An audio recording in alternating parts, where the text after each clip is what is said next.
चलिए इस क्वेश्चन को सोल्व करते हैं। डायरेक्शन में लिखा हुआ है fill in the blanks with the most suitable pair of conjunctions. आपके सामने डबल फिलर है ना, तो जब डबल फिलर का क्वेश्चन आता है ना तो आपको दो दो ऑप्शन मिलते हैं कंजंक्शन के। तो ऐसे में क्या होता है, एलिमिनेट करना बहुत जरूरी होता है। जैसे क्वेश्चन को पढ़ते हैं, dash the watchman noticed smoke near the warehouse, he immediately inform the officer. इसका मतलब है कि वॉचमैन ने स्मोक को वेयर हाउस के आसपास देखा होगा, नोटिस किया होगा, और उसने तुरंत ही क्या किया, ऑफिसर्स को इन्फॉर्म कर दिया।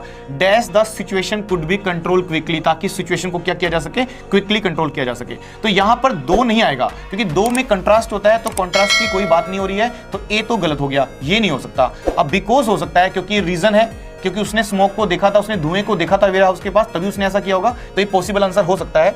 और एज सुन एज भी हो सकता है।